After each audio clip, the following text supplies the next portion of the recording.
I'm new to all this, so be easy on me.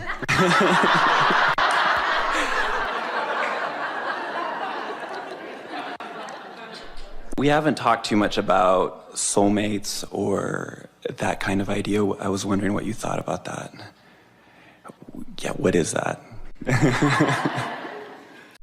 Well, very often you'll meet someone and you'll feel an extra resonance with them. And we've noticed, and this surprises people when they hear it from us for the first time, that it is as likely for your soulmate to be someone who just gives you that warm, fuzzy feeling that you've come home, as it is for you to find the soulmate who just makes you feel livid and angry. Because sometimes your soulmate is already in that place of alignment and sometimes not, or sometimes your soulmate is in alignment and you are not. So depending upon where you are along this emotional scale makes them feel the way they feel to you. And the reason we want you to hear that is that when you really want something, when you're not a vibrational match to it, it feels worse. In other words, a car that's going 100 miles an hour and hits a tree is a bigger problem than a car that goes 5 miles an hour and hits a tree. So your soulmate could feel fabulously to you or awful to you, depending upon where either one of you are in relationship to who you really are. Does that make sense to you? Now, it's interesting that you're new, because we're not going to give you the answer that we might have given you if you were here last year or the year before or the year before. We're going to give you the answer that is appropriate given this leading edge discussion that we're having here in relationship to this stream. So you're really going to like this.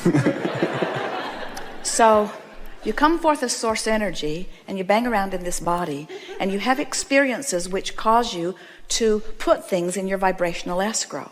So without even knowing it, when you're very young, even the first day of your experience, you begin having interpersonal relationships and throwing your preferences over there into vibrational escrow.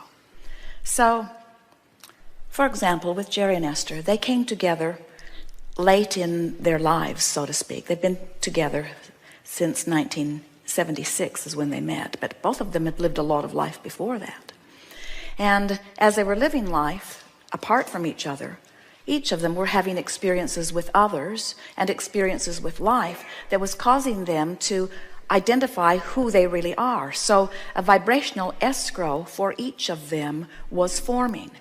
And unbeknownst to either one of them, life was causing Esther to create a vibrational escrow that was the identical, or nearly so, vibration of the vibrational escrow that Jerry was in the process of creating. Now, what that means is both of them were source energy coming in and same vibration coming in. And as they each individually lived life and had exposure to experiences that took them away from who they really are, their desire to be who they really are kept getting thrown over there into their vibrational escrow. You getting a picture of this? So here they are, bipping along through life. You all are doing this individually, while who they really are, who they had each become, was over there being tended by source energy, calling them each to it. And as through different chains of events, each of them began to individually listen and follow their bliss, they ended up in the same place. And when they saw each other, they said, "Hello, do I know you? You feel very familiar. I never want to be away from you again." You see? So think about what a soulmate really is. It's you coming into alignment with that which you are calling soul. It's you coming into alignment with who you really are. And in the religious sense, it is certainly spiritual, soulmate. But in the secular sense, in terms of relationships, isn't it logical that the person, the lover that you are seeing as your soulmate, is someone who must be vibrationally compatible with that which is the heart of you, with that which you have become? So we want you to understand the only thing that is necessary for any of you to find your soulmate is for you to first mate with your own soul. In other words, you've got to close that gap. And it's an interesting thing because it's a very frequent thing that someone will be banging around and they will go to Alcoholics Anonymous or something, and they'll get turned around and they will come into vibrational alignment with who they are, and they will feel so much better as they come into alignment with who they are, and they temporarily don't really have access to their soulmate because their soulmate's still over there making amends to the people they have wronged.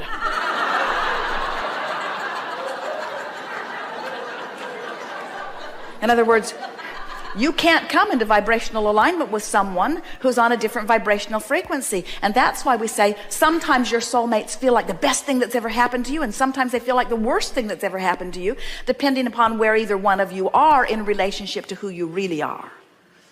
For a new person, you really ask a leading edge question. Thank you. Did you get it? Yeah. Something more? Well, I also work with children that have disabilities. They have autism, and my biggest question is, I'm trying to understand, you mentioned a little bit about this earlier, but who created the autism or the disease for a child that didn't have a choice? Everyone has a choice, and there are a number of things that we want to give you about this. First and foremost, every one of you who makes the decision to come forth into these physical bodies has full view of the physical body you're coming into before you come. So no one gets trapped in a situation that is different from what they want. No exceptions to that. That's helpful to know. Really a downstream feeling thought, isn't it? Now, there are powerful teachers, especially now, who are coming forth, who have been, from their non-physical vantage point, aware that there are so many humans who have forgotten about vibration and alignment, who are disregarding their own guidance system, who are trying to make their life work by trying to control conditions. And the teacher in you knows that anybody that's trying to make anything better by controlling conditions is going to experience a life of futility, because there will always be those conditions you can't control, because it's not your job or your right or your ability to control what's going on in everybody's experience around you. Their lives are their lives to create and control.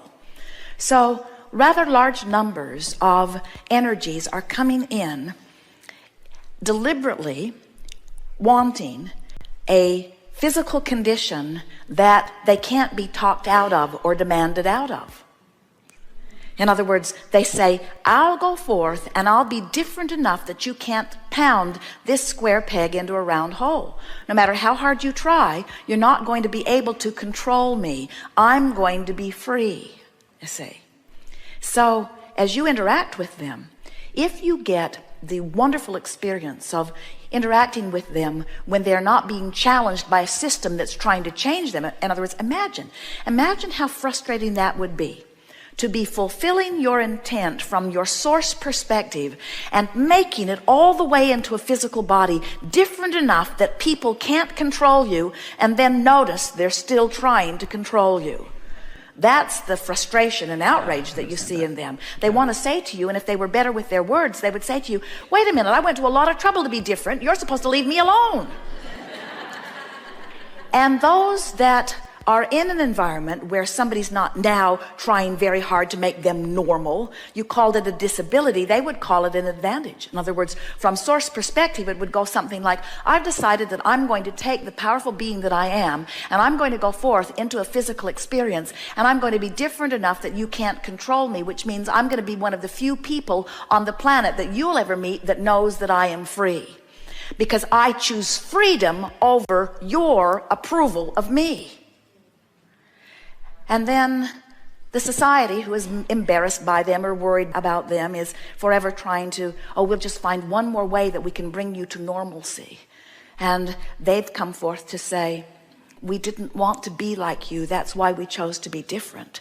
We've come to offer a message that there is balance and value in our differences. We've come to teach unconditional love.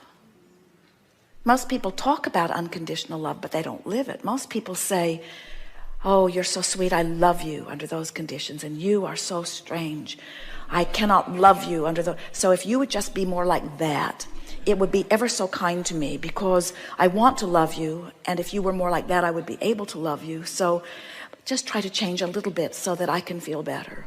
Where unconditional love says, I want so much to be connected to Source that I will see whatever I'm looking at through the eyes of Source, which means I do not need you to be different so that I can feel better. I have the ability to adjust my gaze to align myself with Source. Unconditional love says, I will find connection with Source and then I will look. Conditional love says, I will ask you to be the way I need you to be so that when I look, I will feel better. Huge difference. Unconditional love is absolute freedom. Conditional love is absolute bondage. So these blessed beings have come forth as teachers of freedom. And interesting, the most interesting thing of all, they feel free even when you try to control them. It's such an interesting thing. So the autistic child feels free and isn't worried about anything. Have you noticed? Exactly. And the people that are trying to get them to be different so that they can feel better are in absolute bondage. Right. And the child says, I don't know what your problem is. And the teacher or parent says, you're the problem. And the child says, you kind of need to get over that because I can't change. If you're going to interact with me, you've got to discover unconditional love. And when you do, you'll be free like me. And then maybe so many of us won't have to come forth autistically in order to teach this to you. They're having a very good time. Yeah. Watch them up close and feel the joy of their being. And tell them you need not change a hair.